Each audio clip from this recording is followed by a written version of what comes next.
ताऊ फुर्सत का दिन, आराम से उसको बुलाइए और अपनी तरफ से बताने के बदले उससे सुनने का काम करिए। उसकी जिंदगी में क्या चल रहा है, क्या नहीं चल रहा है, क्या सोच रहा है, कैसे देख रहा है, क्या चीजें उसको ठीक लगती हैं, क्या चीजें ठीक नहीं लगती हैं, परिवार में जो चीजें चल रही हैं उसमें उसकी क्या राय है, क्या राय नहीं है, ये सब पूछना शुरू कर। वो आराम से बहुत सारी चीजें आपको बताएगा। किसी जगह पर वो ये भी बताएगा कि मम्मी ये सब आपने ठीक नहीं किया हमारे साथ, बताएगा नहीं बच्चे। आपका बेटा अगर नहीं बोलता है तो वो भी बता दूंगा कि कैसे बोला जाए, पर जिनका बोलता है वो कह रहे हैं तो उसको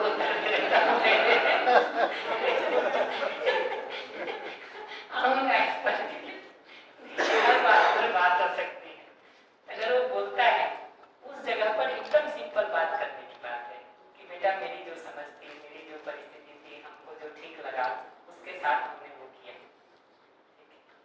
मैं मानता हूँ कि ये तुम्हारे साथ ठीक नहीं हुआ, लेकिन उसमें मेरी चूंकि दृष्टि उसमें उतनी ही थी इसलिए मैं ऐसा कर पाई।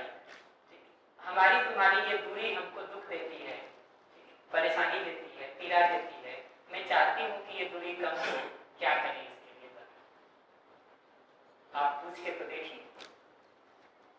लेकिन ये जितने स्टेटमेंट मैंने कहे ना, अभी आप बोलने जाएंगे तो आप एग्जैक्टली वो नहीं बोल पाएंगे, आप कुछ न कुछ और ऐसा बोल देंगे जो अगले से उलझ जाएगा। मैं पूरे समय क्या कर रहा हूँ देखिए, बोलने में अपने को केंद्र में रख करके अपनी बात कह रहा हूँ, आपकी बात ही नहीं कह रहा। मैं किसी भी तरह से ये नहीं कहा कि बेटा अगर मैं नहीं डांटता तुम्हारी पढ़ाई ठीक नहीं हो पाती, मैं अगर ऐसा नहीं करता तुम्हारी जिंदगी ज्यादा बिगड़ जाती, तुम्हारे मार्क्स बिगड़ जाते, तुम्हारा कैरियर नहीं बनता। मैं यहाँ से बात को नहीं सुनता। ये मेरे सोचने में भी नहीं है, इसलिए वो नहीं आता है बोलने में। सोचने में रहेगा तो बोलने में आ ही जाएगा, फिर वो टेक्निक हो जाएगा। इसलिए मैं बार बार भाव को ठीक करने की जगह पर इतना जोर दे रहा हूँ। भाव एक बार ठीक हो जाएगा तो सच्चाई में इतना ही बात दिखाई देता है कि जब वो सारा कुछ कहते हुए ये बात कहेगा कि मम्मी ये मेरे साथ ठीक नहीं हुआ या मुझे वो होता है, उस जगह पर बहुत सिंपल ये बात कर देती है कि बेटा उस समय मेरी जो परिस्थिति थी, मेरी जो स्थिति थी, मेरी जो समझ थी, उसके साथ जो मुझे आपके लिए ठीक लगा वो मैंने किया। मैं मानता हूँ कि इस प्रक्रिया में थोड़ी चूक हो गई, जिसके कारण हमारे आपके बीच की दूरी बढ़ गई। ये बढ़ी हुई दूरी मुझे दुख देती है, परेशानी देती है, पीड़ा देती है। मैं चाहती हूँ कि ये दूरी कम हो। बताओ इसके लिए। देखिए वो रिस्पॉन्ड करता है, देखिए रिस्पॉन्ड करता है। ऐसे ही अगर अपनी तरफ से ही बात करना हो, तो अगर वो नहीं भी इस चर्चे को उठाता है, मान लीजिए एक बार के लिए, तो भी बात करना हो तो अपनी तरफ से बात की जा सकती है कि बेटा समय के साथ मुझे मेरी और तुम्हारी दूरी बढ़ती हुई दिखाई देती है, ये मेरा ऑब्जर्वेशन ठीक है कि नहीं? तो कुछ तो बोलेगा, या तो कहेगा ठीक है, या कहेगा नहीं मम्मी ऐसी कोई बात नहीं। ठीक है कह दिया तो आगे वो सारी बात हो सकती है जो मैंने अभी की। अगर वो कहेगा कि नहीं मम्मी ऐसा नहीं है, हम बहुत सिंपल कहेंगे कि देखो बेटा हमको महसूस होने लगा है, ठीक है। अगर आपको नहीं महसूस होता है तो हमको 2-3 दिन ऑब्जर्व करके बताइएगा कि सचमुच मुझे ऐसा तो लग रहा है, ये ठीक लग रहा है या मेरा भ्रम है। बताइए 3 दिन में, वो 2 में से एक बात तो बताइए। भरोसा रखना जरूरी है कि अगले को भी दिखाई दे। आता हूँ आप पर भैया मेरे बेटू से मेरी यारियां हैं, बट होता ये है कि मैंने उससे कहा कि भाई पढ़ लिया कर यार, कभी कभी तो पढ़ना होता है। तो बोला दुनिया में कोई बच्चा पढ़ना नहीं चाहता माँ, तुम मुझे ही पढ़ा रही हो। अब मुझे लगा कि माँ तो चाहती है, बच्चा नहीं चाहता ये भी सच है, पर माँ तो चाहती है ये भी सच है। अब क्या करें? मतलब ऐसा नहीं है कि बच्चे में दुनिया, बट ये जो पहला ही लाइन आपने शुरू किया ना, ये दूसरे को बताने से शुरू किया कि तुमको क्या करना चाहिए। कम्युनिकेशन का पहला फ्लॉ यहीं पे खड़ा है कि हम बताना ही यहाँ से शुरू करते हैं कि तुमको कभी कभी तो पढ़ लेना चाहिए, जिसका मतलब होता है तुम कभी पढ़ते तो नहीं हो, ठीक है, कभी कभी तो सुधर जाओ। ये कम्युनिकेशन को देखेंगे ना कि कैसे काम करता है, आपको दिखाई देगा। अगर मुझे शुरू करना हो ना इसी बात को, देखिए क्या है, ये सब विचार में समाधान कर रही है, तो उसमें इतनी जल्दी कूदना नहीं चाहता हूँ, लेकिन आप खींच खींच के ला ही रहे हैं हमको। तो हम तो एकदम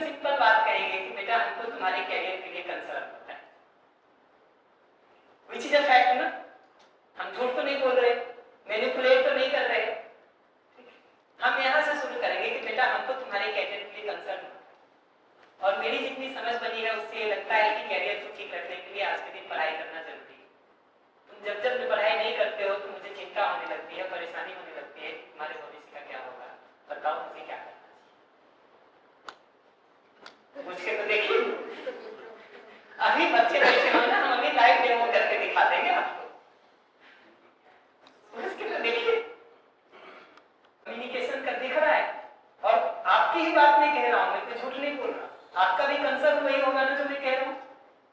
उस कंसर्न को इफेक्टिवली और एफिशिएंटली बताने का नाम समाधान का एक हिस्सा है। आप भी कंसर्न नहीं बता रहे हैं, मैं भी कंसर्न नहीं बता रहा हूं। आप देखिए दोनों से क्या पहुंचता है अगले तक, पहले वाले से क्या पहुंचता है और दूसरे वाले से क्या पहुंचता है, आपको अंतर पता चल जाएगा। माइक परवरिश के कौन में फॉल्ट है? एग्जैक्टली वो वही कह रहा है कि हम आपको दुखी नहीं करना चाहते हैं अपनी समस्या बता करके। हमको ये समझ में नहीं आता है कि ऐसा करके दुख हम 3 गुना ज्यादा कर दें। तो अगर आप पूछेंगे कि रिस्पॉन्स क्या करना हो, हमको एकदम सिंपल रिस्पॉन्स करने की जरूरत है कि बेटा तुम जब कहते हो ना कि ये परेशानी नहीं है, लेकिन तुम्हारी भाषा, तुम्हारा टोन, तुम्हारा लहजा, ये सब हमको कहीं ना कहीं ऐसा लगता है कि परेशानी होती है, तुम ठीक नहीं हो, ऐसा मुझे लगता है, इससे मुझे दुख और पीड़ा ज्यादा होती है। बेटा तुम अपनी स्थिति को छुपाने का काम अगर इस आशय से सोचते हो कि उससे मेरा मन ठीक रहेगा, तो मैं बताना चाहती हूँ कि इस पूरी प्रक्रिया में मेरा मन कई गुना ज्यादा खराब हो रहा है। अगर तुम अपनी स्थिति को ज्यादा ठीक से बता पाओगे तो मैं ज्यादा बेहतर रह पाऊंगी। क्या तुम मेरे लिए ऐसा कर सकते हो? As simple as thank you sir. लेकिन मैं इसको नहीं एक्सप्लेन करता हूँ, वरना हर स्टेटमेंट पर बात हो सकती थी, हर स्टेटमेंट पर बात हो सकती। और इसमें जिस जगह पे भी आप अगले को कटघरे में ला दिए, अगले को ब्लेम कर दिए कि बेटा तुम बोलते ठीक से नहीं हो, थोड़ा ठीक से तो बोला करो, बस खत्म हो जाएगा आपको सब कम्युनिकेशन, सब कम्युनिकेशन खत्म हो जाएगा। अगर यहाँ से शुरू कर दिए ना कि बेटा थोड़ा ठीक से तो बोला करो, तुम ठीक से बोलते नहीं। मैं कम्युनिकेशन यहाँ से नहीं शुरू कर रहा हूँ कि तुम ठीक से नहीं बोलते हो, मैं कम्युनिकेशन यहाँ से शुरू कर रहा हूँ कि मुझे ठीक से समझ में नहीं आता। ये स्टार्टिंग पॉइंट में बहुत अंतर है।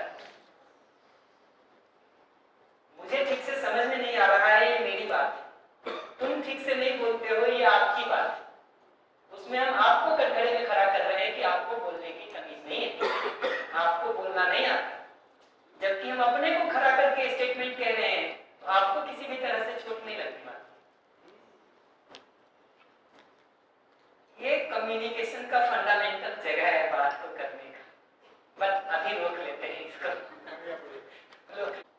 हम बार बार इसलिए रोक रहे हैं इस जगह पर कि इस होमवर्क को थोड़ा पुष्ट किया जाए, उस सच्चाई पर ध्यान को बनाए रखने का, उस आधार पर भाव को स्नेह का बना के रखने। फिर ये क्रिएटिव सॉल्यूशंस तो निकाल ही लेंगे जी, इतना कठिन कुछ नहीं है परिवार में। फैमिली और एक्सटेंडेड फैमिली में कुछ भी कठिन नहीं है, क्योंकि डीप विदिन हमारा एक दूसरे के लिए बहुत कंसर्न है। ये बहुत सरफेस लेवल के झगड़े हैं हमारे परिवार में, बहुत डीप विदिन के नहीं है मेरे हिसाब से। इसलिए हमारा बहुत झगड़ा होने के बावजूद भी हम 20 तरह से ध्यान रखते रहते हैं अगले का, 20 तरह से ध्यान रखते रहते हैं। सारा झगड़ा होने के बावजूद भी बात बंद हो जाए तो भी चाय बना के रख देते हैं, खाना बना के रख देते हैं कि खा लो। कंसर्न है तभी ना जी,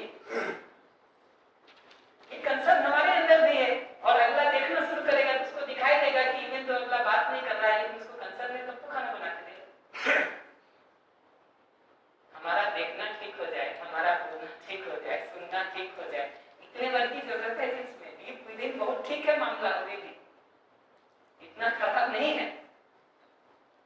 उनके बच्चे से ही बात करेंगे तो बच्चा यही कहेगा मैं माँ की बहुत केयर करता, और सचमुच करता भी होगा आपकी जगह से।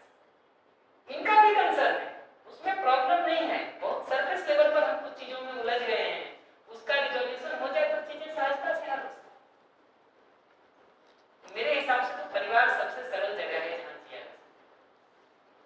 डीप विदिन में हम बहुत कनेक्टेड हैं एक दूसरे के लिए, अभी बहुत कंसर्न है, बहुत सरफेस लेवल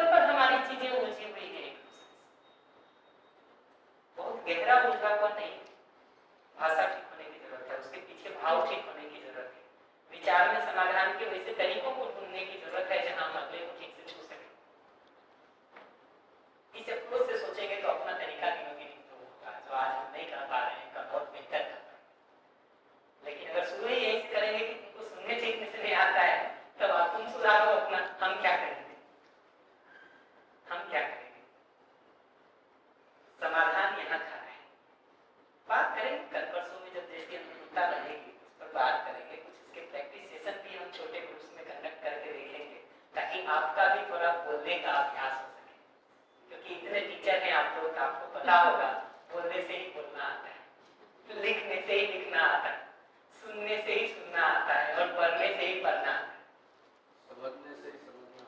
बिल्कुल। तो इसलिए आप लिखने की कितनी भी अच्छी प्रैक्टिस कर लें, बोलना नहीं आ जाएगा उससे। नियम क्या है उसको देखेंगे तो ये 3 हिस्से में उसको हम बांट के देखते हैं, भौतिक, सामाजिक और प्राकृतिक। सामाजिक नियम का मतलब है मानव मानव के समाज में परस्परता में जिन नियमों के आधार पर हमारा जीना ठीक होता है उसको सामाजिक नियम कहते हैं। सामाजिक नियम कि मानव मानव संबंध में जिन नियमों के आधार पर जीना ठीक होता है उसको सामाजिक नियम कहते हैं। प्राकृतिक नियम का मतलब है मनुष्य के अलावा जो प्रकृति है उसके साथ जिन नियमों का ध्यान रख करके जीना ठीक होता है उसको प्राकृतिक नियम कहते हैं। जो बौद्धिक नियम है उसका मतलब है हमारा अपना जीवन, हमारा अपना भाव, हमारा अपना विचार, वो जिन नियमों के आधार पर व्यवस्थित होता है, हमारे अपने जीवन की क्रियाएं, हमारे अपने सेल्फ की एक्टिविटीज जिन नियमों के आधार पर व्यवस्थित होती हैं उसको बौद्धिक नियम कहते हैं। तो जैसा बाहर के जीने का निर्णय अंदर होता है वैसे ही सामाजिक नियम और प्राकृतिक नियम का आधार बौद्धिक नियम होता है।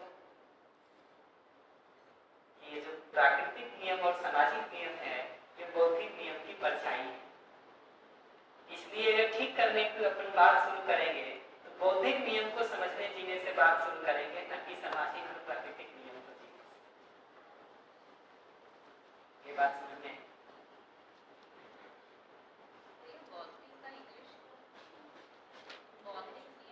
उसका सिंपल मतलब इतना ही है कि अपने जीवन की क्रियाएं जिन नियमों के आधार पर व्यवस्थित होती हैं, सेल्फ की एक्टिविटीज जिन नियमों के आधार पर व्यवस्थित होती हैं उसको बौद्धिक नियम कहते हैं। कहने को तो इंटेलेक्चुअल लॉज कह सकते हैं बट अर्थ ही पकड़ना पड़ेगा, अर्थ ही पकड़ना पड़ेगा कि हमारे अपने सेल्फ की एक्टिविटीज जिन नियमों के आधार पर व्यवस्थित होती हैं उसको कहते हैं। लिस्ट दे देता हूं और आसान हो जाएगा, आराम से चलते हैं, थोड़ा सा धैर्य रखिएगा, थोड़ी देर में वो क्लियर हो जाएगा। आप देखिए कि हमारा जीवन कब अपने में व्यवस्थित और संतुलित रहता है, जब स्नेह का भाव होता है या जब विरोध का भाव होता है। हमारा जीवन कब ज्यादा व्यवस्थित और संतुलित होता है, जब सरलता होती है कि जब अहंकार होता है। अहंकार की बात कर रहे थे, हमारे लिस्ट में है। हमारा जीवन कब ज्यादा व्यवस्थित होता है, जब अभय की स्थिति में होते हैं कि जब भय की स्थिति में होते हैं। भय से जुड़ा हुआ भी सवाल था, सब हमारे लिस्ट में है, आराम आराम से आएंगे। हमारा जीवन कब व्यवस्थित होता है, जब विद्या या समझदारी और समाधान की स्थिति में हम होते हैं या जब भ्रम और समस्या की स्थिति में हम होते हैं। और ये जो असंग्रह लिखा है इसका मतलब है समृद्धि, प्रोस्पेरिटी। असंग्रह का मतलब है हमारे पास अनावश्यक इकट्ठा ना हो, अनावश्यक इकट्ठा ना हो। उसी का दूसरा पॉजिटिव भाषा दीजिएगा तो प्रोस्पेरिटी, समृद्धि। जब बहुत इकट्ठा हो गया हो घर में तो असंग्रह की भाषा ज्यादा ठीक है, और जब घर में अभाव हो तो प्रोस्पेरिटी की भाषा ज्यादा ठीक है। जब घर में बहुत इकट्ठा हो गया हो ना तो असंग्रह की भाषा ज्यादा ठीक है कि जो अनावश्यक हो गया है उसको बाहर उठाया जाए। और जब बहुत अभाव हो घर में, चीजों की जरूरत नहीं पूरी हो पा रही हो तो समृद्धि की भाषा ज्यादा ठीक है कि आवश्यकता से उपलब्ध होना जरूरी। तो आएंगे एक एक करके, हम तो पहले स्क्रीन पे ही अभी थोड़ा बात और करेंगे। अब हम एक एक करके पांचों पे बात करेंगे। आइडिया समझ में आ गया आपको पांचों का? इसमें से कोई है जिसका सेंस आपको नहीं बन रहा है तो बताइए, तो उसको आराम से एक्सप्लेन कर दूंगा। सर असंग्रह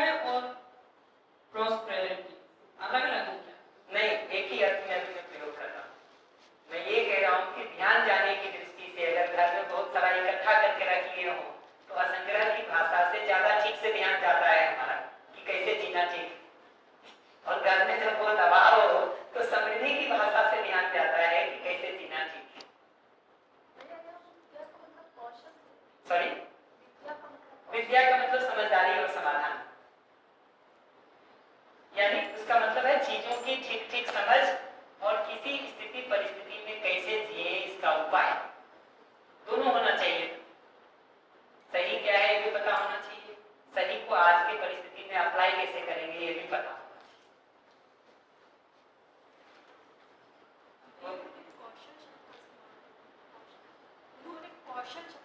कौशल नहीं, कौशल को तो नहीं कहना, नहीं नहीं नहीं।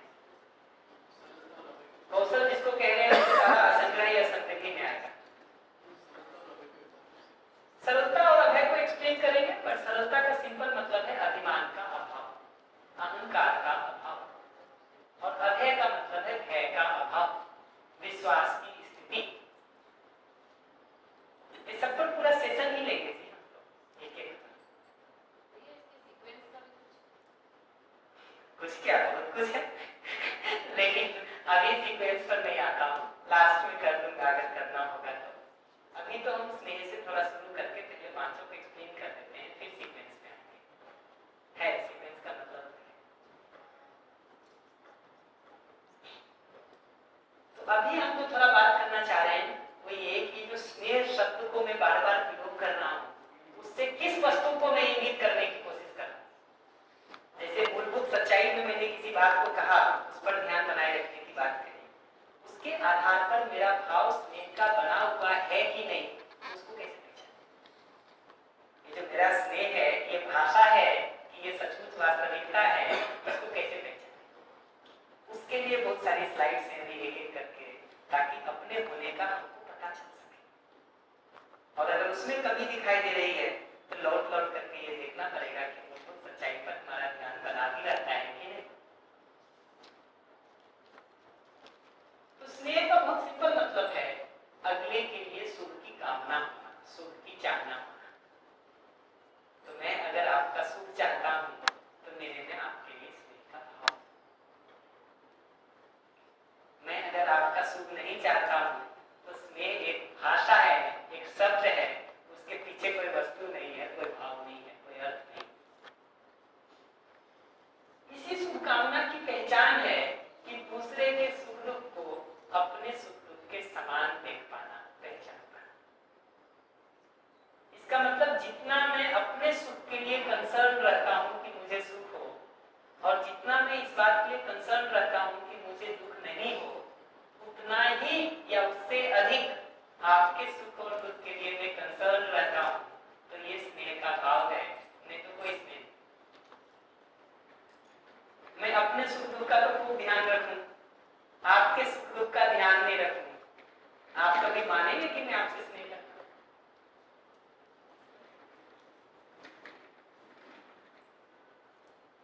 अपनी तरफ से ये देखने की जरूरत है कि अपने रोज के जीने में जितना मैं अपने सुख दुख का ध्यान रखता हूँ उतना ही अपने परिवार के बाकी सभी संबंधियों का ध्यान रखता हूँ। अगर रखता हूँ तो स्नेह, नहीं रखता हूँ तो स्नेह नहीं है। ये क्लियर होना जरूरी। हमको तो चाय चाहिए, 5:30 बजे तो चाहिए, लेकिन तुमको 8 बजे नाश्ता चाहिए तो ठीक नहीं है, 9 बजे क्या करूं ना, क्या बिगड़ जाएगा। ये जो डिजाइन है सोचने का, ये स्नेह के अभाव को बताता है। जितना मैं अपने सुख दुख के लिए कंसर्न हूं उतना ही मैं आपके सुख दुख के लिए भी कंसर्न हूं, तो भाव स्नेह है। अगर अपने सुख दुख को मैं हायर प्रायोरिटी में रखता हूं, आपके सुख दुख को लोअर प्रायोरिटी में रखता हूं, तो स्नेह नहीं।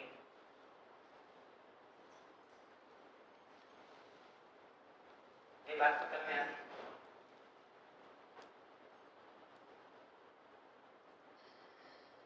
उसी के आगे ये लिखा है कि दूसरों की उपलब्धियों में उतना ही प्रसन्न हो पाना जितना स्वयं की उपलब्धियों में होते हैं। अगर ये स्थिति हमारी बनती है तो स्नेह है, ये नहीं बनती है तो ईर्ष्या है, द्वेष है, विरोध है, जलन है, तो साफ हो जाना जरूरी है।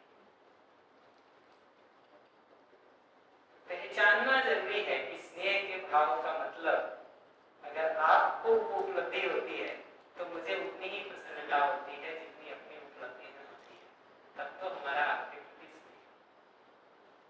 अगर हमको अपनी उपलब्धि लगती है, आपकी उपलब्धि में हमको खुशी नहीं मिल रही है, तृप्ति नहीं मिल रही है, तो संबंध और स्नेह तो नहीं दिख रहा है।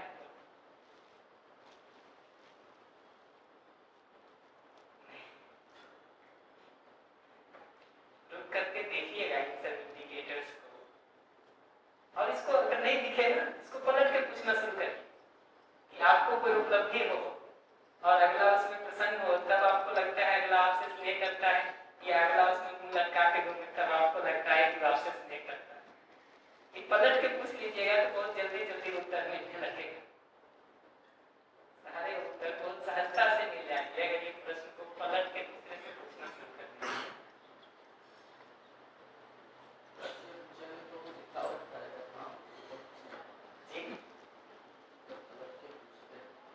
पलट के पूछने का मतलब है कि आपको वो उपलब्धि होती है तो दूसरा आपसे प्रसन्न हो, तब आपको लगता है कि दूसरा मुझसे स्नेह करता है, या दूसरा परेशान हो जाए, उदास हो जाए, तब आपको लगता है कि आपको वो आपसे स्नेह करता है। वो डायलॉग है ना उस मूवी का, आमिर खान की कौन सी मूवी है जी वो? थ्री इडियट्स है सर, जिसमें वो कहता है कि दोस्त फेल कर जाए तो कम दुख होता है, कुछ ऐसा डायलॉग है ना।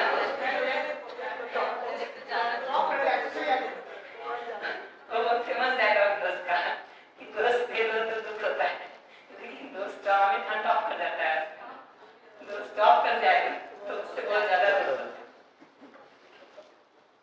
ये स्नेह नहीं है, स्नेह होगा तो ये स्थिति नहीं बनेगी, ये तो ईर्ष्या की स्थिति, ईर्ष्या की स्थिति में ये घटित होता है, ईर्ष्या की स्थिति में ये घटित होता है कि दूसरे के दुख में तुमको फिर भी थोड़ा लगता है कुछ, लेकिन जैसे ही उसको प्रसन्नता होती है ना, वो हमारी पीड़ा का कारण बन जाती है, क्योंकि ईर्ष्या का भाव नहीं। और ये ईर्ष्या शुरू होती है तुलना और प्रतिस्पर्धा के बीच से। तुलना की मानसिकता हमारे में बनी हुई है, प्रतिस्पर्धा की मानसिकता बनी हुई है, दूसरों से आगे बढ़ने की प्रवृत्ति हमारे में बनी हुई है, तो ये प्रॉब्लम तो नहीं बात है, नहीं बात।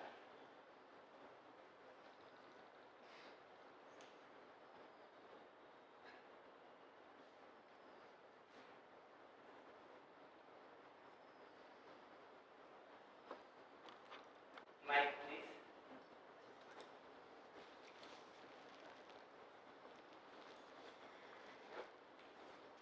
भैया जो दूसरे नंबर पे है, दूसरे के सुख दुख को अपने सुख दुख के समान देख पाना या पहचान पाना, तो मैं तो सामने वाले के दुख या सुख में अच्छे से शामिल होता हूँ, जो भी यदि अच्छा है तो खुशी जाहिर करता हूँ, या उसके घर पे पहुँच करके उसको शुभकामनाएं देता हूँ या दुख में शामिल हो जाता हूँ। अगला यदि ऐसा नहीं करता है या कम करता है, उसको क्या कहेंगे, मतलब या क्या समझेंगे हम उसको? उससे इतना ही समझ में आता है कि अगले के मन में मेरे प्रति स्नेह का भाव नहीं, लेकिन सो तो बराबर होता है उसके बाद, सॉरी बट दिखावा या जिसको सो कहते हैं अपन, सो वो शो करता है। हाँ, सो भी हो रहा है, लेकिन जब कभी जरूरत होती है तब कम कर दे तो उसको क्या कहेंगे? वही जरूरत होती है तब कम करता है, इसका मतलब स्नेह उतना कम है अगले, यही तो आप कहते हैं, कुछ और हाँ, कह रहे हैं। नहीं वही तो, उसमें कमी अपनी है या उसकी कमी है? उससे अगर दुखी हो रहे हैं तो कमी आपकी है। हाँ, जज तो कर रहे हैं ना आप, जब तो प्रश्न उठ रहा है। वही एग्जैक्टली वही ध्यान दिला। हाँ। बार बार जो हमसे एक चूक होती है वो ये कि हम अपने भाव के आधार को अगले के व्यवहार को बना के रखते हैं। बार बार जो चूक हो रही है, देखिए आप सारा उदाहरण ये दे रहे हैं कि अगला ठीक नहीं जी रहा है, अगले को जितना करना चाहिए उतना नहीं कर रहा है, यही तो कह रहे हैं। अपेक्षा समझने की उसकी से अपनी अपेक्षा है। हाँ, तो जितना उसको करना चाहिए, जितना उससे अपेक्षित है उससे वो कम कर रहा है, ठीक है। इस आधार पर मेरी अपनी स्थिति बिगड़ने लगती है। इसका मतलब क्या हुआ? इसका मतलब यही हुआ कि मैं अपने भाव और विचार के आधार को दूसरे के व्यवहार को बना रखा। मैं बार बार ये बात कह रहा हूँ कि वो कम करता हुआ आदमी भी, अपेक्षा से कम करता हुआ आदमी भी मूल में तो सही को समझना चाहता है, सही जीना चाहता है, अपना सुख चाहता है, मेरा सुख चाहता है। ये बात को हम देख सकते हैं, उस पर ध्यान को बना के रख सकते हैं कि नहीं, उसको अपने भाव विचार व्यवहार का आधार बना सकते हैं कि हमसे जो हर बार चूक होती है वो ये कि हम सामने वाले के व्यवहार को आधार बना लेते हैं अपने भाव का। तो मेरा स्नेह निर्भर करने लगता है आपके व्यवहार पर। समस्या यहाँ से शुरू,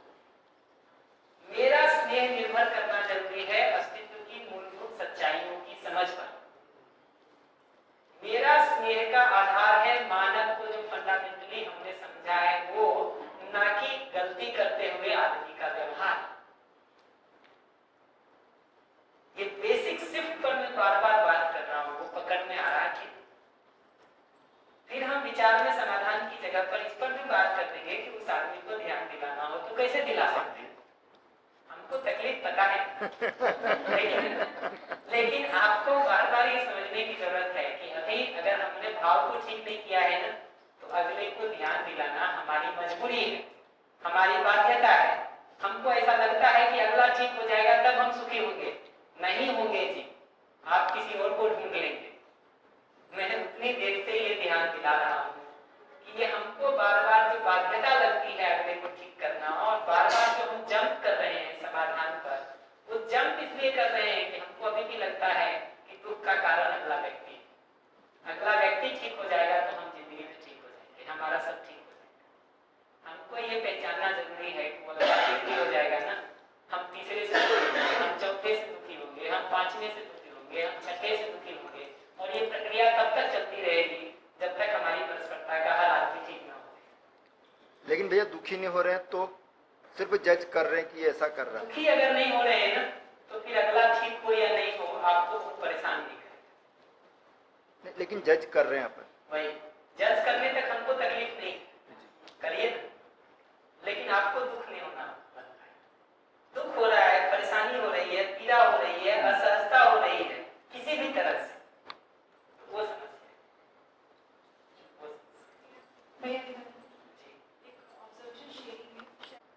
मूल बात यह है कि ठीक रास्ता दिखता है तो उसमें से कर। किसी को दोष देने का प्रोग्राम नहीं है ये कि समाज में ठीक नहीं किया, परिवार में ठीक नहीं किया, दोस्तों में ठीक नहीं किया। जिससे जितना बना उसने किया थी, जैसी जिसकी स्थिति थी, परिस्थिति थी, उसके साथ ठीक किया। अब अभी तो अवसर हमको दिख रहा है ठीक होने की जगह पर उस तरफ शिफ्ट कर। जब भी अपने लिए स्थिति दिखाई देगी दूसरों की प्रसन्नता से हम प्रसन्न नहीं हो पा रहे हैं, इसको रोग के रूप में पहचानें और उस रोग के ट्रीटमेंट के लिए सोचा जाएगा कि उसको पाल पोस के बढ़ाएं। एक परिवार में डेथ हो गई है और घर वाले सब रो रहे हैं। करना ही नहीं चाहता है तो क्या करें? Exactly. आप खुद ही देखिए इस बात को पलट के सिर्फ सवाल पूछूंगा और कुछ नहीं करूंगा। जब आप किसी परेशानी में होते हैं और आपको ये दिखता है कि इस व्यक्ति से बात करने से हमारी परेशानी हल हो जाएगी, आप बात करना चाहते हैं। हमारे पिछले वर्कशॉप में एक सज्जन आए थे गुजरात में, कह रहे थे 3.25 लाख की फीस देकर के मुझे एक वर्कशॉप में सिर्फ एक चीज सीख के आया कि हाउ टू से नो। किसी को मना करना हो, ना करना हो तो कैसे बोल सके, उसके लिए 3.25 लाख रुपए फीस देकर वर्कशॉप कर दिया। चल रहे आज इन लाखों की फीस चल रही है इन वर्कशॉप्स की, थोड़ा बाहर निकल के देखिए तो सही।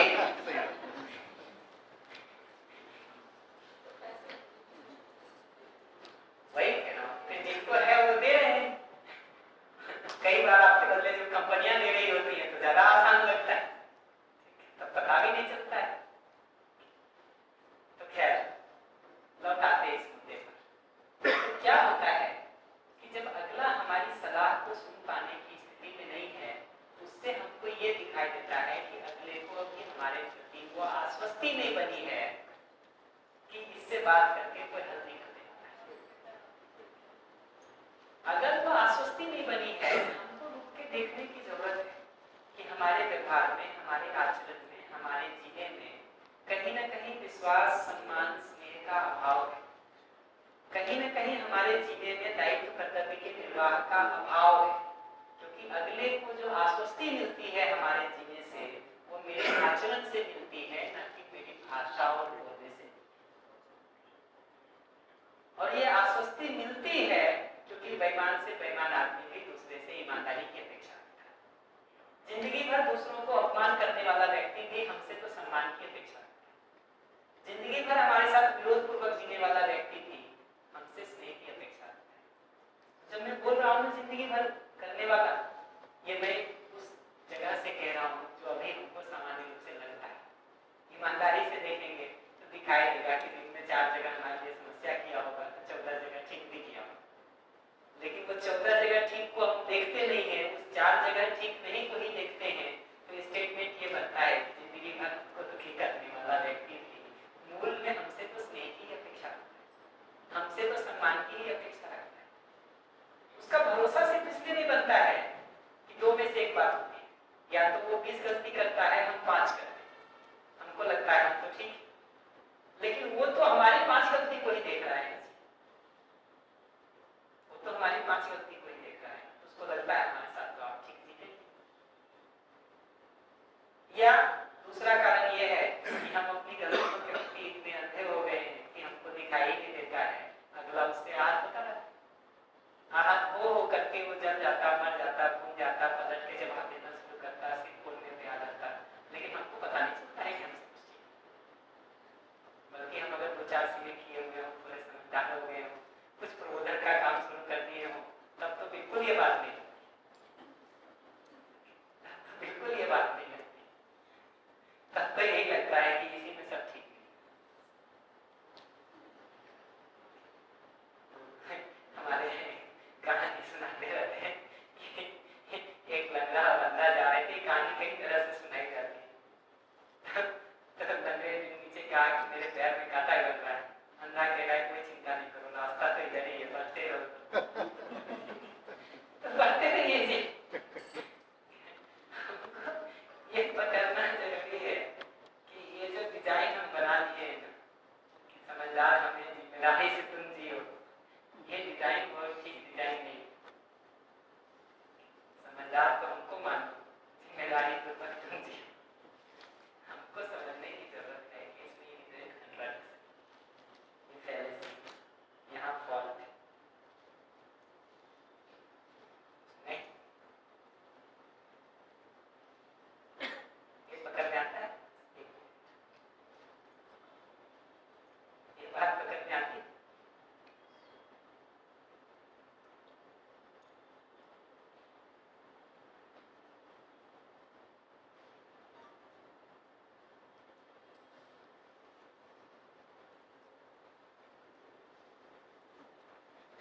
ठीक है,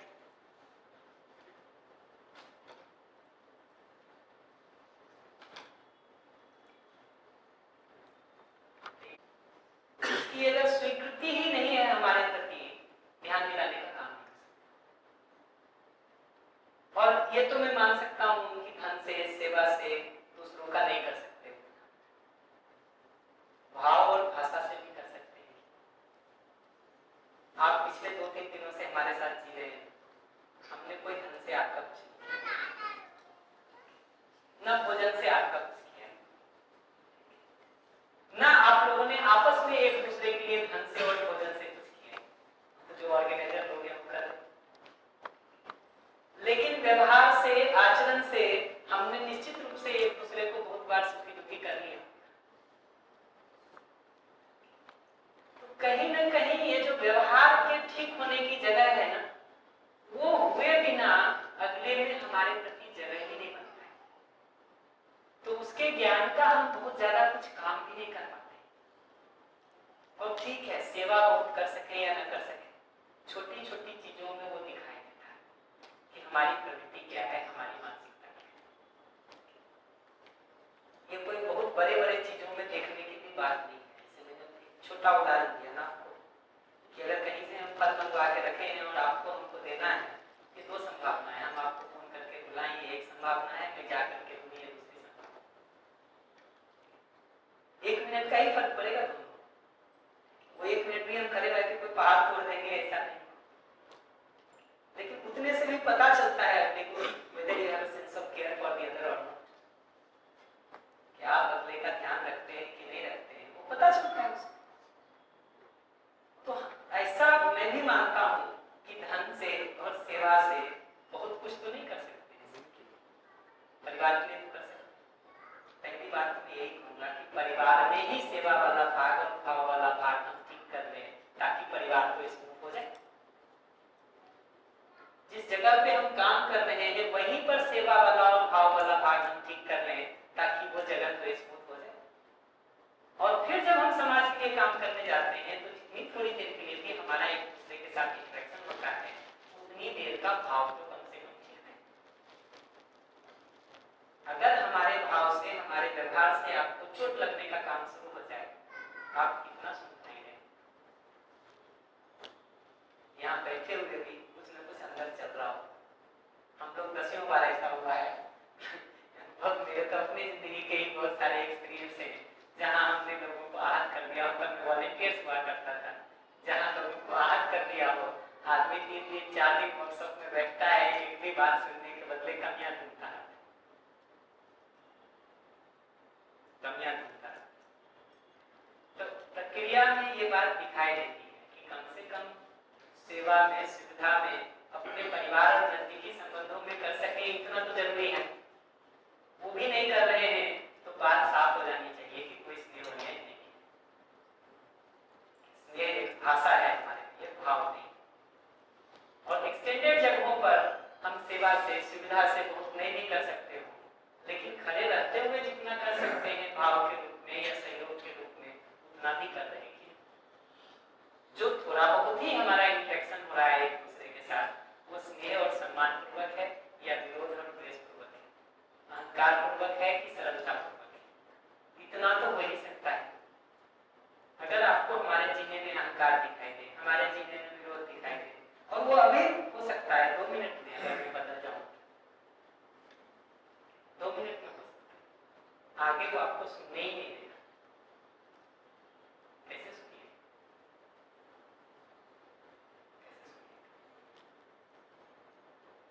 तो स्नेह के फंडामेंटल में मैं 1-2 बातों पर और ध्यान दिला देता हूँ। स्नेह के मूल में देखिएगा तो क्षमा है। हम स्नेह किसी के लिए सही अर्थों में कर ही नहीं पाते हैं पूरी तरह से, अगर उसकी गलतियों, पुरानी गलतियों से, या जो उसने मेरे साथ पीछे ठीक किया है उससे अगर मुझे दुख हो रहा है, मुझे पीड़ा हो रही है, मेरा घाव दिख रहा है, तो हम स्नेह कर ही नहीं सकते। आपको देखते ही अगर मुझे अपना पैर दर्द याद आता है और ये याद आता है कि आपने मेरा पैर तोड़ दिया, तो स्नेह क्या करेंगे? आता हूं दीदी आपके पास। तो स्नेह के लिए क्षमा जरूरी है। आपने जो कुछ भी हमारे साथ ठीक नहीं किया है उसके लिए क्षमा भाव जरूरी है। स्नेह होने क्षमा जो है ना, वो जीरो की जगह है, वो करके हम जीरो पे आते हैं। स्नेह फिर उस पर पॉजिटिव बिल्डअप होने का काम है। अगर वो क्षमा ही नहीं हो पा रहा है हमसे, वही पुरानी स्मृतियां बार बार घूम करके आ रही है किसी के लिए, तो ये पहचानने की जरूरत है कि अभी हम स्नेह नहीं कर पा रहे। स्नेह कर पाने के लिए क्षमा का होना चाहिए। अगर हमारा अपना ही भाव दिख रहा है, वही दर्द दे रहा है, वही पीड़ा दे रही है, वही तकलीफ दे रहा है, तो स्नेह नहीं हो सकता। आगे इस पर बात करेंगे कि क्षमा को विकसित कैसे करें अपने में। पहले तो मैं उस पर बात करूंगा। क्षमा मांगना तो बात की बात है, और अगर इमीडिएट रिस्पॉन्स आप पूछेंगे तो एकदम सिंपल है। अगर अपनी तरफ से क्षमा मांगना हो तो एकदम सिंपल, अगले को ये बता देने की जरूरत है कि मुझसे ये ठीक नहीं हुआ तुम्हारे साथ, ठीक है, उसके कारण जो जो भी नुकसान हुआ, ठीक, मुझे उसके लिए पीड़ा महसूस होती है और होनी चाहिए पीड़ा महसूस। तब तो कह रहे हैं, ये नहीं कह रहे हैं कि वो हो नहीं रहा है और जा करके आप दिखा है, ये पकड़ना जरूरी है। ये भाषा से ये नहीं चल रहा है, ये भाव से चल रहा है। भाव पर काम करने की बात इसलिए कर रहे हैं, हम भाषा से चलाना शुरू कर देते हैं, और उसकी जो भी नुकसान हो गया हो, अगर सचमुच आप कंसर्न हैं तो हमारी गलतियों से अगले का जो नुकसान हो गया है उसकी हम भरपाई करें। अगले से पूछ लें कि और कैसे चीजों को ठीक किया जा सकता है, आप बता, अगले को कुछ ध्यान में आएगा बता दें,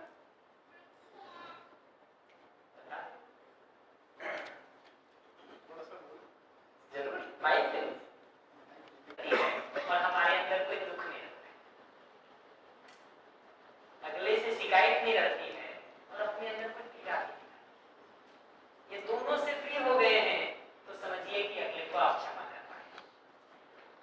दुख अगर बना हुआ है तो क्षमा नहीं हो पाए, और शिकायत अगर बनी हुई है तब तो एकदम घाव फुला हुआ है, तब तो घाव फुला हुआ है।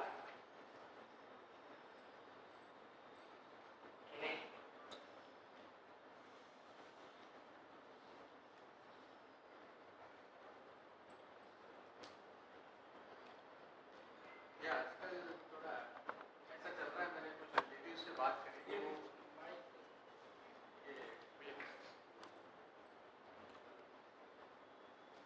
ये फॉर्ग्यूनेस बोल के थोड़ा काफी यूट्यूब पे वीडियो वगैरह देखे, कुछ मेरे यंगस्टर रिलेटिव्स हैं तो आपस में बात नहीं होती है दोनों की, बट वो मैं इनसे बात किया कि भाई बात क्यों नहीं कर रहा हो, तो वो कह रहे हैं हमने तो फॉर्ग्यू कर दिया, अब हम तो अपने तरफ से कूल हो गए, बट अब बात नहीं करना है। तो मुझे अब जैसे आप कह रहे हैं कि यही विचार में समाधान की हालत होती है अगर भाव ठीक करने का काम नहीं किए हैं और अस्तित्व वास्तविकता पर ध्यान नहीं देते हैं। तो हमको लगता है क्षमा कर दिए, ठीक है, और हम कूल हो गए, बात करने से रोक कौन रहा है तुमको? उसको भी तो देख लो एक बार अपने अंदर। तो ये आपने दो इंडिकेशन बताया कि शिकायत मुक्त हो जाएगी अपन और दुख नहीं होगा, और वो ये कहते हैं कि हमको कोई दुख नहीं, हम पीड़ा में भी नहीं, लेकिन हम बात नहीं करेंगे। लेकिन तीसरा इंडिकेशन ये भी है कि दुख नहीं होगा, शिकायत नहीं होगी, लेकिन स्नेह होगा। ये अगर स्नेह नहीं आ रहा है तो भी हम कहीं ना कहीं शिकायत वही, अगर स्नेह नहीं आ रहा है तो अगले को संबंधी के रूप में नहीं देख रहे हैं, ये क्लियर है। अगला मनुष्य मेरा सुख चाहता है, ये बात नहीं देख रहे हैं, एकदम क्लियर। हम तो इसलिए उस फंडामेंटल रियलिटी से बार बार चल रहे हैं, हम इस जगह पर सॉल्यूशन को नहीं ढूंढ रहे। नहीं तो वो एक पुरानी कहानी है ना कि बहुत बार हम जो फॉरगिवनेस का सिस्टम बनाते हैं ना, वो रोज रात में माफी मांग लेते हैं, ठीक है, उससे मान लेते हैं कि गंगा नहा लिए, सब पाप धुल गए, अगले दिन फिर सारा गलती करने के लिए फ्रेश तैयार हो गए। डायरी में कुछ अपना नोट बना के सेल्फ टॉक करके अपना फॉर्ग्यू कर देते हैं सब कुछ। वही कह रहा हूँ, ये सारे डिजाइन ऐसे होते हैं कि दिन भर की सारी गलती और अपराध के लिए हम सामने वो कर लेते हैं ताकि अगले दिन फिर सारा पाप करने के लिए फ्रेश तैयार हो जाए। सब जगह है जी, कहाँ नहीं है। कन्फेशन की एक पुरानी कहानी है, टॉल्स्टॉय ने लिखी है कि एक आदमी एक दिन जो है सुबह सुबह उठ के वो चर्च गया तो देखा कि एक आदमी जो है वो क्षमा मांग रहा है, ठीक है, शहर में जितने अपराध चल रहे हैं ना सबके लिए गिन गिन के वो क्षमा मांग रहा है कि ये अपराध हो रहा है, भगवान हमारे कारण भगवान हमको क्षमा करो, रेप हो रहा है, क्राइम हो रहा है, भ्रष्टाचार हो रहा है, सब गिन गिन के वो जो है मांगता है। टॉल्स्टॉय कहता है कि मैं पीछे सुनते हुए बहुत खुश हो गया कि अब जिस आदमी को इतना बोध हो गया है कि शहर की सभी समस्याओं का वो कारण है, तो कल से तो सारी समस्या खत्म ही हो जाने वाली। तो उसको बड़ी उत्सुकता हुई देखने की भाई आदमी है कौन, और जितनी समस्याएं दिखाई दे रही है वो सबको बता रहा है। जब वो रुका और खत्म हुआ तो आदमी मुड़ा पीछे, तो उसने देखा कि ये तो शहर का सबसे प्रतिष्ठित व्यक्ति जो इस बात को कह रहा है, तो ये उसके पास जाके बोला, ओ भागी की आपकी आंखें खुल गई और आपको ये दिखना शुरू हो गया कि इतनी सारी समस्याएं आपके कारण है, अब तो आज से सब ठीक हो जाने वाला है। उसने कहा सुनो, ये जो बात थी ना ये मेरी और जीसस के बीच की बात थी, तुम आके जो सुन लिए ना पहली गलती तो वही है, और अब सुन लिए हो तो चुपचाप अपने मन में रखो, और अगर इसको बात कहोगे ना मानहानि के इतने मुकदमे तुम्हारे ऊपर लगाऊंगा कि पैसा चुकाते चुकाते तुम्हारी जिंदगी गुजर जाएगी। और तुमको पता होना चाहिए कि मानहानि का मुकदमा अगर मैं करूंगा तो मेरा ही वकील जीतेगा, तुम नहीं जीत पाओगे। तो अगर क्षमा मांगने के डिजाइन को ऐसा सीख लिए हैं तो मैं इसको कहता हूँ दवा को जहर की तरह प्रयोग करना। ये दवा का जहर की तरह प्रयोग करना है। मैं बार बार विचार में समाधान को इसीलिए रोक रहा हूँ कि ये जितने उपाय हम बताऊंगा ना, अगर ऊपर मूलभूत सच्चाई को देखने का और भाव को ठीक करने का काम नहीं हुआ है, हर दवा को हम जहर की तरह प्रयोग करने के लिए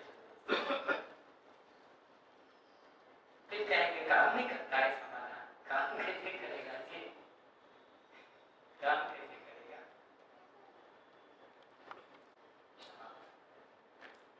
मुंह खुलने से शिकायत नहीं, और अंदर किसी तरह की पीड़ा या टीस में उभरती रहती, अगर वो उभर रहा है तो क्षमा नहीं।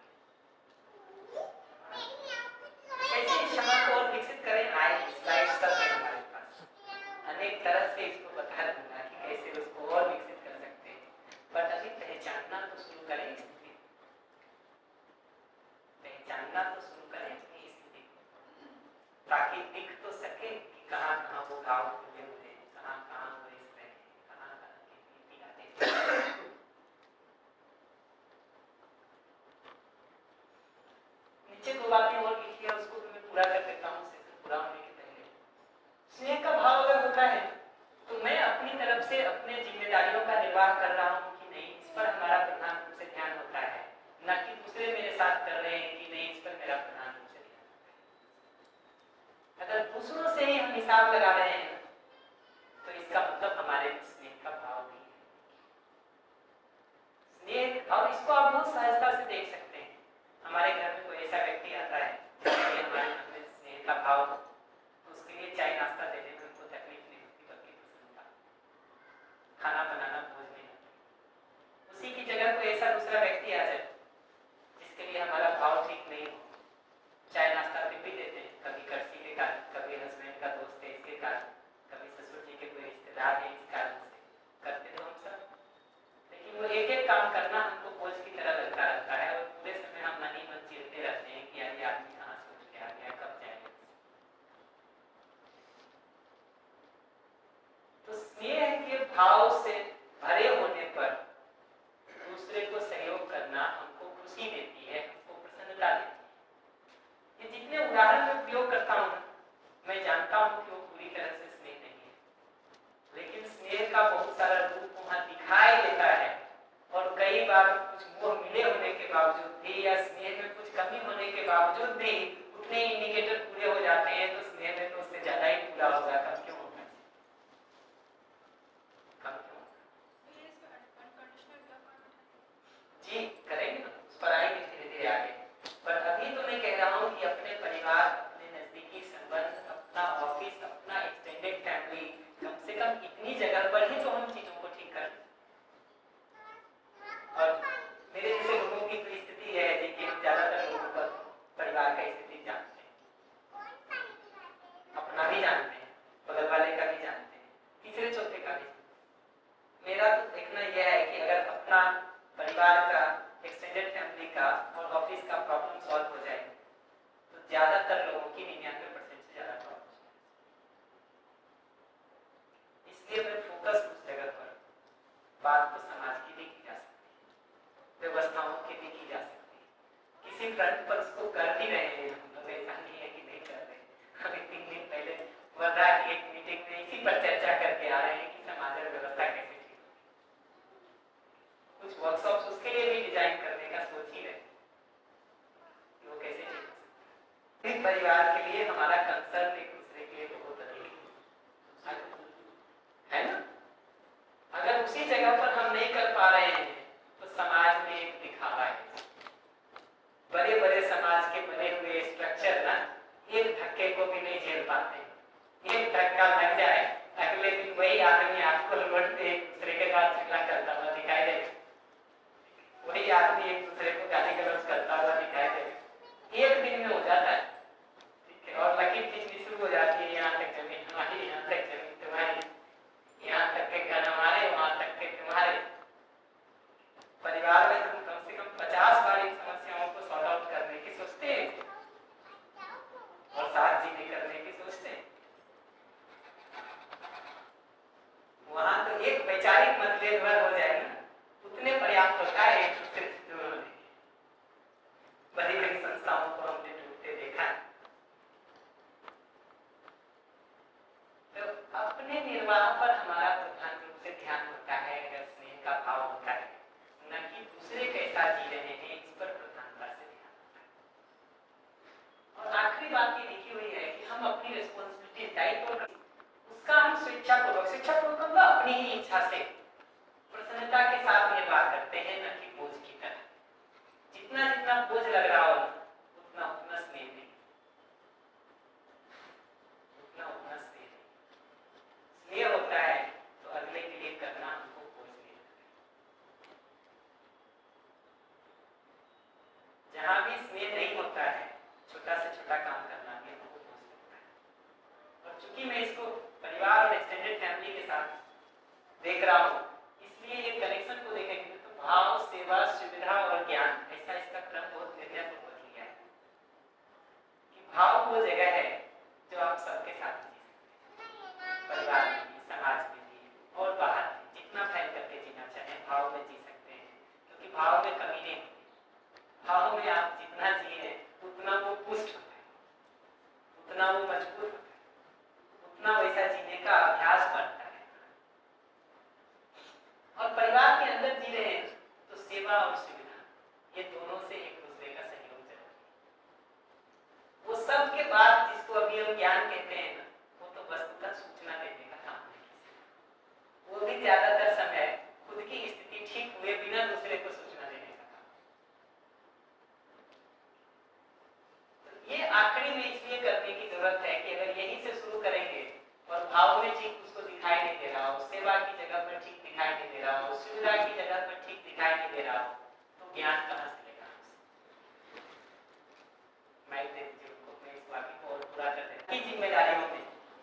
सुविधा के रूप में जो घर की जिम्मेदारियां हैं ज्यादातर अगर आप निभा रहे हैं, मैं कुछ भी उसमें नहीं करूँ और मैं ज्ञान देने आऊँ कि घर कैसे चलाना चाहिए, आप सुनेंगे ना?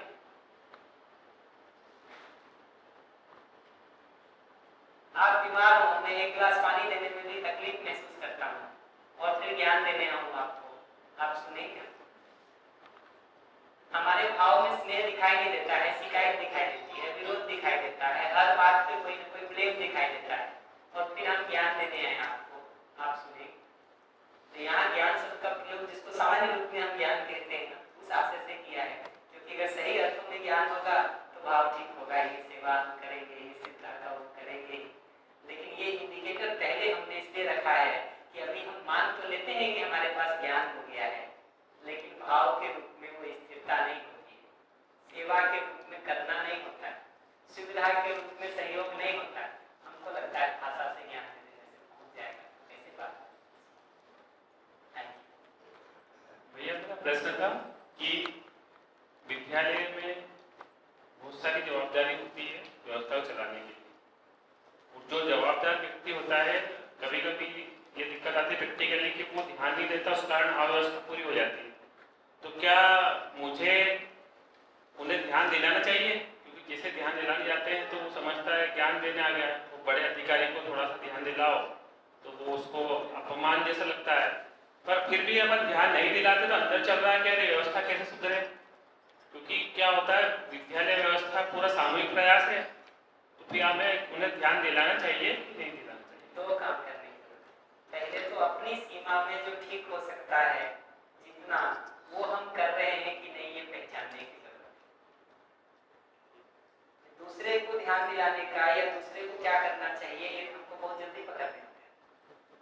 हमारी सीमा में जो है, हमारे अधिकार क्षेत्र में जो है, उसको हम निष्ठा, ईमानदारी और जिम्मेदारी से निभा रहे हैं कि नहीं, वो पहले पकड़ने की जरूरत है। और अगर उसको ठीक करने का काम हम करते हैं ना, तो अगले में एक सॉफ्ट कॉर्नर हमारे लिए बनता है। अगला एक पॉजिटिव एटीट्यूड से हमको देख रहा होता है, अगला एक रिस्पॉन्सिबल टीचर के रूप में हमको देख रहा होता है, ना कि इररिस्पॉन्सिबल टीचर के रूप में। पहला ही जरूरी है ध्यान आकर्षण के लिए किसी, क्योंकि अगर वो खुद ही हम ही कोई इररिस्पॉन्सिबल जगह पर देख रहा है तो ध्यान आकर्षण क्या करेगा? पहला जगह ऊपर है। दूसरा, ये जो अपने से बड़े को ध्यान आकर्षण करने का डिजाइन है, उसमें भाषा शैली में शिष्टता एक लेवल से और थोड़ी अधिक है। जितना सामान्य रूप में हम अपने बराबर वालों को या छोटों को ध्यान दिलाने में कर लेते हैं, उससे थोड़ा ज्यादा अधिक है। शिष्टता भी चाहिए और उसके पीछे भाव भी चाहिए। जैसे मैंने तो इस वर्कशॉप में अपने बहुत सारे टीचर्स को भी बुलाया, टीचर्स को बुलाएंगे तो बात तो करनी है, पेरेंट्स को भी बुलाया, टीचर्स को भी बुलाया। पेरेंट्स को जब भी बुलाया तो यही बोल करके बुलाया कि मैं एक जीने का डिजाइन सोच रहा हूँ, आप आकर के देखिए वो डिजाइन ठीक है।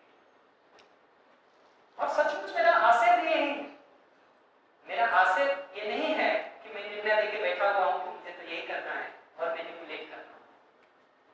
ये पकड़ना जरूरी है। मैं बार बार भाव से शुरू कर रहा हूँ। भाव ठीक नहीं होगा ना, सारी टेक्निक को मैनिपुलेशन पे ले जाते हैं, अपना काम निकलवाने के लिए। इतने सिंपल ढंग से बात हो। टीचर्स को जब भी बुलाया तो हमने इसी जगह से शुरू किया कि आप लोग समाज में बहुत सारा काम कर रहे हैं, यहाँ भी एक प्रयास कर रहा है, हमको वो अपने में ठीक और सार्थक लगता है। मैं चाहता हूँ कि एक बार आप भी देखें, ठीक है। इतनी सहजता से हमारे स्कूल टीचर जो हम बचपन में पढ़ा था वो भी आगे से, जिस स्कूल में पढ़ा वहाँ भी आ, जिस कॉलेज में पढ़ा वहाँ भी, तीनों जगह से मैं बता, जहाँ बचपन में पढ़ा वो भी, जहाँ स्कूल में बोर्डिंग स्कूल में विराट में पढ़ा वो भी, उससे पहले जहाँ बचपन बेगूसराय पढ़ा वो भी, और जिस कॉलेज में पढ़ा IIT में वो भी, तीनों जगह पर हमको दिखाई देते हैं। तो उससे हमारा तो कॉन्फिडेंस बनेगा ही नहीं कि यार सहजता से बात की जा सकती है अगले के साथ। बट वो तैयारी चाहिए, तैयारी को जंप करके करेंगे तो, इसका मतलब है मूलभूत सच्चाई पर ध्यान को बने रहना, उसके आधार पर अपने भाव का ठीक रखना, फिर विचार में समाधान के ये सब टेक्निक काम कर जाएगी। अगर वही दोनों गायब है तो विचार में समाधान का टेक्निक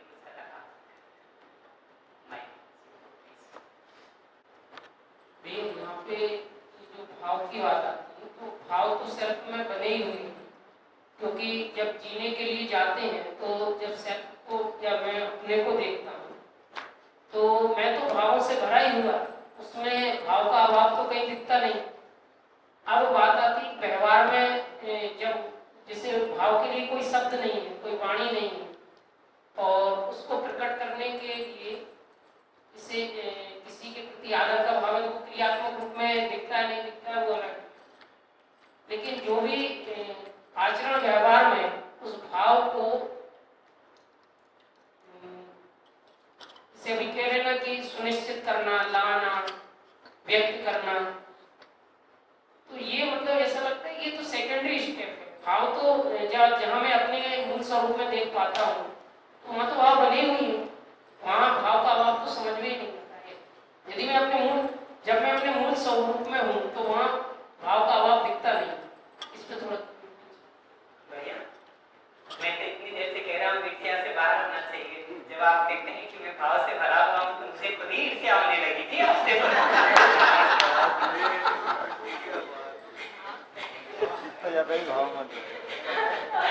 मैं तो यही कहूंगा कि काश हमारी वही स्थिति होती कि मैं हर समय भावों से भरा रह पाता। इसको इसलिए कह रहा हूँ कि जब भी मैं स्वरूप में टिकता हूँ अपने मूल स्वरूप में तो मैं अपने को भावों से भरा ही पाता हूँ, तो वहाँ अभाव महसूस होता ही नहीं। रेगुलरिटी पे बस थोड़ा सा बात है, उसका रेगुलरिटी नहीं है। ठीक है, ये जो आपने कह लिया ना कि बस रेगुलरिटी नहीं है, इतनी थोड़ी सी ही बात है, यही अपना पतला गली घूमने का रास्ता है। यही बात दूसरे के लिए भी देख लेना कि वो भी हमारे लिए भाव से बहुत भरा हुआ है, बस थोड़ा बहुत इधर उधर हो जाता है, बात बन जाएगी।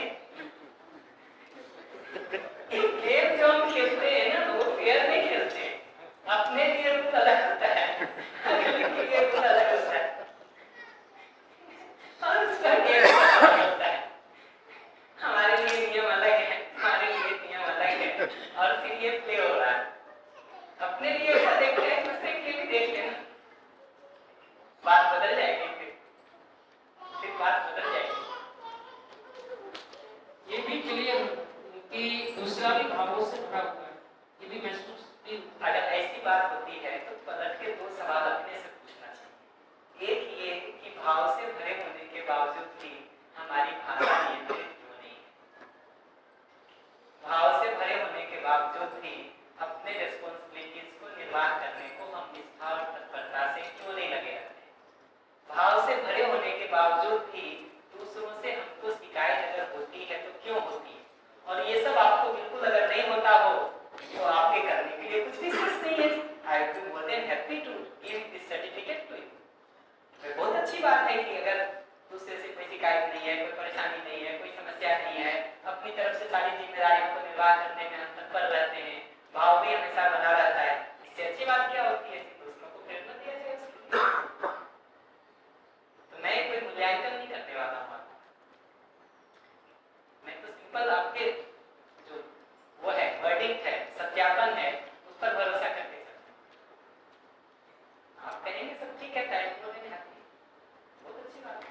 तो कोई सर दुखी नहीं होगा हमसे, ना हम किसी से दुखी होंगे। एग्जैक्टली, बिल्कुल ये स्थिति तो बन ही जाएगी, और सबके लिए ना भी हो कम से कम 99% लोगों के लिए तो वही जाएगी, 1-8% कोई बच जाए तो अलग बात। जो लोग अनस्टेबल होते हैं वो ऐसे लोगों को देख के ईर्ष्या करते हैं। ऐसा नहीं है कि सब सुखी हो जाएंगे। हम सचमुच हैं और अगले को सहयोग कर रहे हैं तो ईर्ष्या की संभावना बहुत कम है। ये जो हम कह रहे हैं कि हमारे अंदर शहद भरा हुआ है, आपके मुंह में कुछ जा नहीं रहा है, तो आपको कैसे उसका वो बनेगा जी? ये जो सहयोग का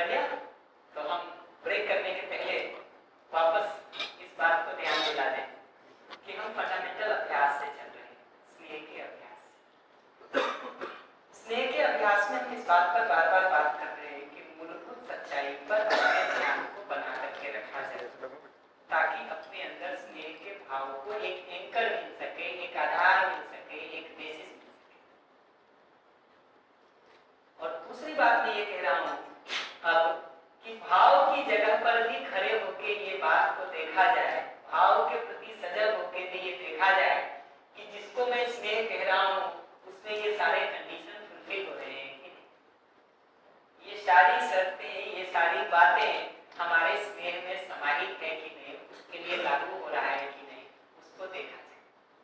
और अगर कहीं लागू नहीं हो रहा है तो वहां पर देखा जाए कि क्या कमी हमको दिख रही है जिसके कारण, फिर उसको ठीक करने के ऊपर बात हो सकती है। तो भाव हमारा प्योर है कि नहीं, उसके लिए ये सारी टेक्निक है। भाव को ठीक बनाए रखने के लिए अस्तित्व की मूलभूत वास्तविकता पर ध्यान को बना के रखने की बात है। ये दो बात कर रहे हैं।